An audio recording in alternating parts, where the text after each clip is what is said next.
রাজ্যের প্রাথমিক বিদ্যালয়গুলিতে ছুটি এগিয়ে আনা হলো। West Bengal board of primary education notice করে জানিয়ে দিল যে গরমের ছুটি এগিয়ে আনা হয়েছে। গরমের ছুটি পড়ছে 22শে এপ্রিল 2024 থেকে। বিগত যে নোটিশ ছিল সেই নোটিশ অনুযায়ী মে মাসের 6 তারিখ থেকে গরমের ছুটি হওয়ার কথা ছিল, কিন্তু প্রচণ্ড গরমের কারণে এই ছুটি এগিয়ে আনার সিদ্ধান্ত নেওয়া হয়েছে। পর্ষদ থেকে নোটিশ করে জানিয়ে দিল।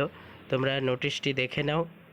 তোমাদের যারা প্রাইমারি স্কুলের শিক্ষক এবং শিক্ষার্থী সকলেই নোটিশটি দেখে নাও। তোমাদের ছুটি শুরু হচ্ছে 22শে এপ্রিল 2024 থেকে। নোটিশটি তোমরা ভালো করে দেখে নাও। 18/4/2024 এই নোটিশ করা হয়েছে।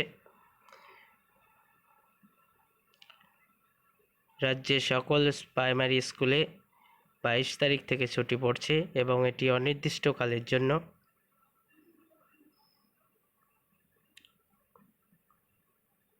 নোটিশটি তোমরা দেখে নাও এবং তোমাদের বন্ধুদের মধ্যে শেয়ার করে দাও। যে সকল শিক্ষক শিক্ষার্থী প্রাইমারি স্কুলের সঙ্গে যুক্ত প্রত্যেকের মধ্যে এটি শেয়ার করে দাও, যাতে সবাই জানতে পারে। প্রচণ্ড হিটওয়েভের জন্য এই সিদ্ধান্ত নেওয়া হয়েছে এবং সরকারিভাবে নোটিশ করে জানানো হয়েছে 22 তারিখ থেকে ছুটি পড়ছে তোমাদের।